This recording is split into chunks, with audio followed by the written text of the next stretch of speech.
আমাদের অন্যান্য সহকর্মীরা আমাদের বিভিন্ন জায়গা থেকে যুক্ত হচ্ছেন। আমরা যেতে চাই রাজশাহী থেকে আমাদের সহকর্মী জিয়াউল গনি সেলিম যুক্ত হচ্ছেন। সেলিম, ফারাবি, আগামীর বাংলাদেশ কোন পথে যাবে সেই সিদ্ধান্ত নিতে যাচ্ছে জাতি। সেই ক্ষণটি একেবারে হাতে গোনা কয়েক ঘন্টা, অর্থাৎ আগামীকালকে যে সকাল 7:30টায় ভোট গ্রহণ শুরু হবে তারই একেবারে প্রস্তুতি চূড়ান্ত হয়ে গেছে কেন্দ্রগুলোতে। আমি এই মুহূর্তে দাঁড়িয়ে আছি রাজশাহী নগরীর একটি গুরুত্বপূর্ণ কেন্দ্র, সেটি হোসেনগঞ্জ সরকারি প্রাথমিক বালিকা বিদ্যালয়। এই কেন্দ্রে ভোটার সংখ্যা 4,500-এরও বেশি।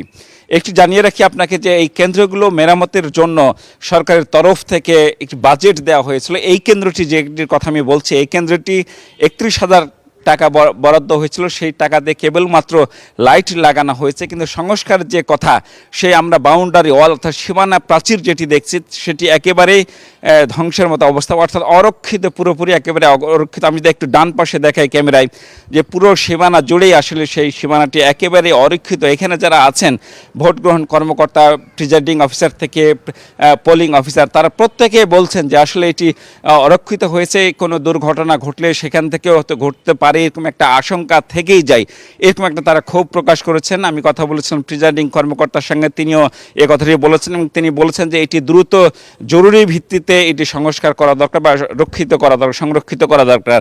এর বাইরে আপনাকে জানিয়ে রাখি যে রাজশাহীতে 778টি কেন্দ্রে আছে, প্রত্যেকটি কেন্দ্রেই আসলে ব্যালট পৌঁছে গেছে এবং সেই প্রিজাইডিং কর্মকর্তা এবং পুলিশ সহ আনসার সদস্য যারা আছেন তারা সেই নিজ নিজ কেন্দ্রে অবস্থান করছেন। আগামীকাল যেহেতু সকাল থেকেই ভোট গ্রহণ অনুষ্ঠিত হবে, সেই অনুযায়ী প্রত্যেক কেন্দ্রের প্রস্তুতি একেবারেই চূড়ান্ত পর্যায়ে চলে গেছে। আমি কথা বলেছিলাম রিটার্নিং কর্মকর্তার সঙ্গে, তিনি জানিয়েছেন যে এবারই সর্বোচ্চ নিরাপত্তা ব্যবস্থা নেওয়া হয়েছে। বিশেষ করে পুলিশ বডি অন ক্যামেরা ব্যবহার করে সেনাবাহিনী উপজেলা পর্যায়ে পর্যন্ত দায়িত্ব পালন করবে। এর বাইরে বিভিন্ন পর্যায়ের মনিটরিং সেল গঠন করা হয়েছে, মিডিয়া সেলও গঠন করা হয়েছে, যাতে কোনো ধরনের কোনো তথ্য পেলে, অপ্রীতিকর ঘটনা পেলে দ্রুত ব্যবস্থা নেওয়া যায়, সেটি জানিয়েছেন রাজশাহী বিভাগীয় কমিশনার।